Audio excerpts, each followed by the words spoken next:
दोस्तों, मैं आज वृत्त के ऊपर 3 कॉमन टेंजेंट के अच्छे से कॉन्सेप्ट बताने जा रहा हूँ। इम्पोर्टेंट, अच्छे के इम्पोर्टेंट। माना कि R1 त्रिज्या का एक वृत्त है, ठीक है ना, और R2 त्रिज्या का दूसरा त्रिज्या वृत्त है। और यदि कॉमन टेंजेंट ए और बी, ठीक है ना,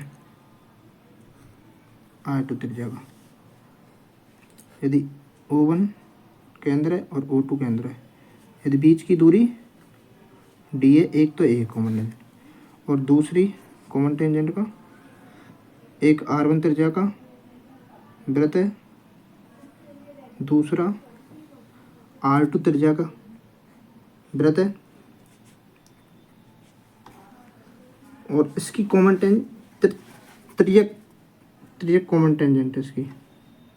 थोड़ा इसको ऐसे लेना पड़ेगा, ठीक है ना, ए और बी। और तीसरी कॉमन टेंजेंट है जो कि दोनों बी हो ना, R1 त्रिज्या का और दूसरा स्पर्श वृत्त है R2 त्रिज्या का।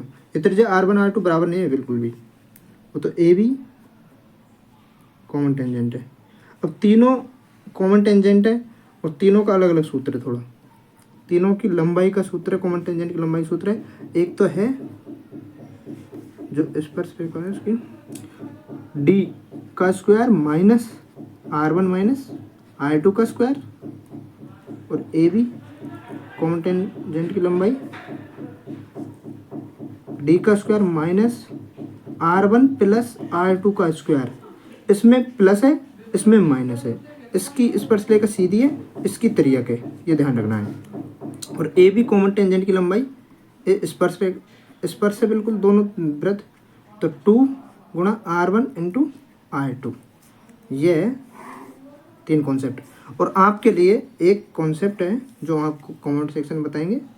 यदि कोई वृत्त ये इसका केंद्र पर अगर थीटा कोण बनाता है तो इसकी परिधि पे बना कोण कितना होगा, इसका मान बताना है, एक्स का मान।